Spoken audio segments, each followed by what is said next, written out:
అందరికీ good morning. నేనైతే ఈరోజు ఉప్మా అంటే అస్సలు ఎవరికి నచ్చదు కదా, కానీ ఈ ఉప్మాలలో పొడి ఉప్మా అండి. ఇవాళైతే నేను పొడి ఉప్మా చేస్తున్నాను. అప్పుడప్పుడు మెత్తటి ఉప్మా కాకుండా ఇలా పొడి ఉప్మా కూడా చేసుకోండి, చాలా బాగుంటుంది. ఓకేనా? ఎప్పుడూ పొడి ఉప్మా తిని బోర్ కొడుతుంది కదా, అప్పుడు ఇలా ఉప్మాను ఇలా కూడా చేసుకోండి. నేనైతే చూడండి చేసే విధానం మొత్తం లాంగ్ వీడియోలో పెట్టేశాను.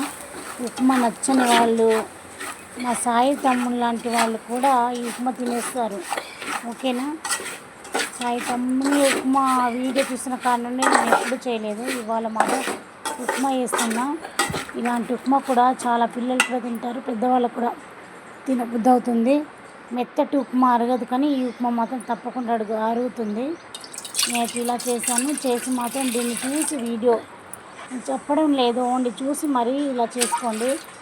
చేసుకుంటే ఇందులో ఏమైనా అర్థం కాకపోతే కామెంట్ బాక్స్లో రాయండి, మళ్ళీ క్లారిటీగా పెడతాను. ఓకేనా? ఇప్పుడు మాత్రం మీరు చూసి మాత్రం చేసుకోండి. ఇలా అయితే ఉప్మా చాలా అంటే చాలా బాగా, దాని స్మెల్ కూడా చాలా వస్తుందండి. అది వేపడంలోనే ఉప్మాది టేస్ట్ ఉందనుకుంటా. ఇలా అయితే చేసుకోండి అందరూ. నాకైతే ఈ ఉప్మా చాలా నచ్చిందండి. మీకు నచ్చితే కనుక కామెంట్ చేయండి, నా వీడియోకి సపోర్ట్ చేయండి, నా ఛానల్కి సపోర్ట్ చేయండి, లైక్ చేయండి, కామెంట్ చేయండి, సబ్స్క్రైబ్ చేసుకోండి అందరూ.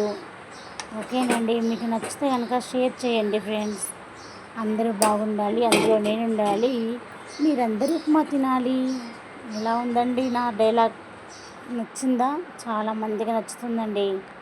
అందుకనేసి చూడండి ఉప్మా ఎలా కనబడుతుందో, పొడి పొడిలాడుతుంది. మెత్తటి ఉప్మా అంటే దాన్ని చూస్తే తినబుద్ధి కాదు, కానీ దీన్ని మాత్రం చూస్తే నాకైతే తినబుద్ధి అవుతుందండి.